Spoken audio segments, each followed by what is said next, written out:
Hello everyone, myself Alisha Bawa, and my today's topic of discussion is international criminal responsibility of an individual under the international criminal law.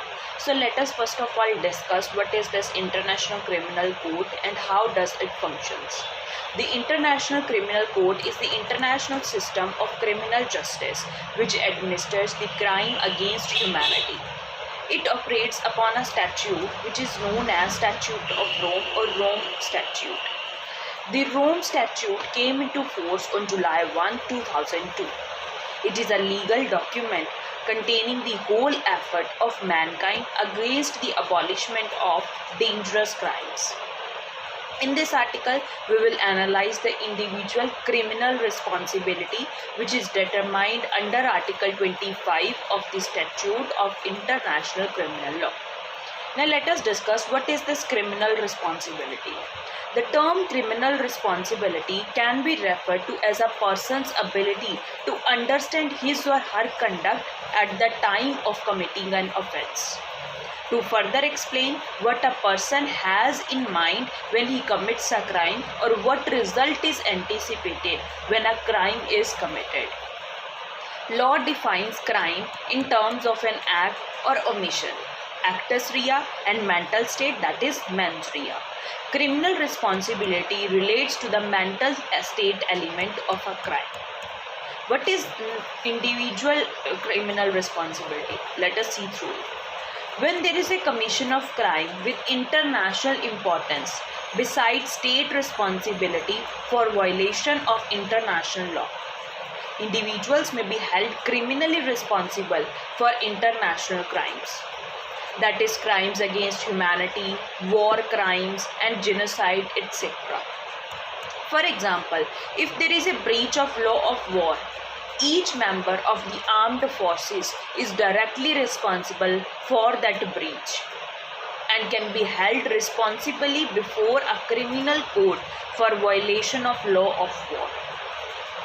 Now, according to Article 25 of ICC statute, the court has the jurisdiction or authorized power over every person falling under jurisdiction of this statute, and a person shall be punished as per the crime. This statute also talks about committing the crime within the jurisdiction of the court and whether he or she will be liable for that punishment or not. Now, it has also been stated that if any group, people, or organization work for a common intention or motive which ultimately resorts to an offense under the scope of ICC statute, every person involved in that organization or group shall be made liable for the act that they have pursued. It also covers the crime related to genocide. Genocide, that is a killing of a mass, especially for being oriented towards any religion or ethics of any particular ideology. It has been observed individuals are held responsible for planning and preparation for the commission of a crime. Now let us discuss about the interplay between the criminal responsibility and the international law. International law is a legal testamentary system which involves treaties and agreements between nations. It possesses laws that govern transactions of nations with each other, transactions of nations with citizens of other nations, and international trade. International law can be subdivided into two different categories, that is the private international law and the public international law.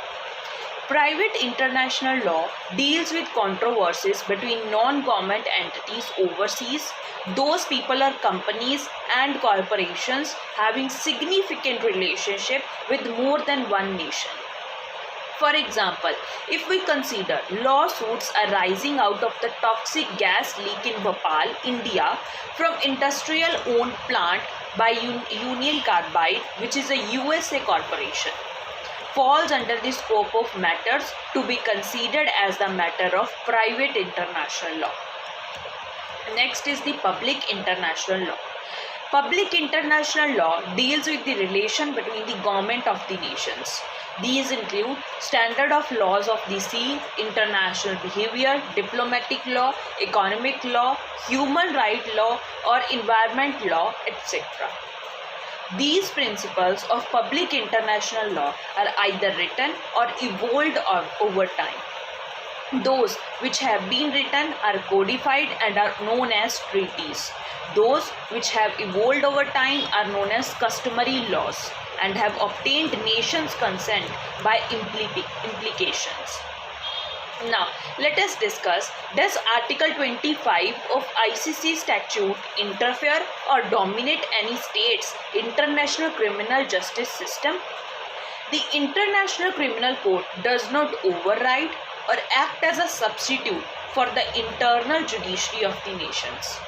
According to the ICC statute, every state is duty bound to exercise its criminal jurisdiction over people who are held responsible for international crimes.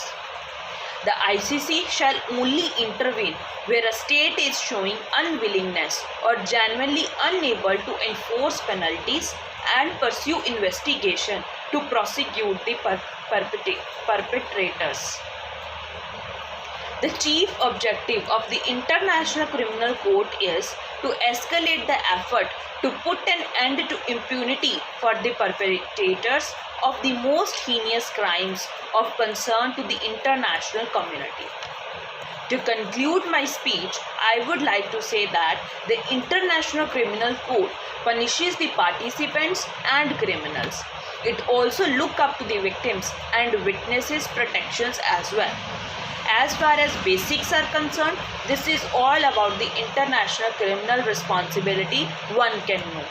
The creation of ICC, that is the most innovative event in the international law after establishing the United Nations. ICC statute is one of the more complicated instruments that have ever been adopted. The statute of ICC does not only check on the criminal responsibility of individuals that commit crimes under statute, it also separates on the individuals that indirectly take part in committing crime under the international law. The importance of Article 25 of the ICC is strengthened by the existence of differentiated model of participation, which means the existence of different modes of participation in crime. Now, the issue of individual criminal responsibility became more improved after the World War II. That was determined by the development of Tokyo or ICTR or ICTY case laws.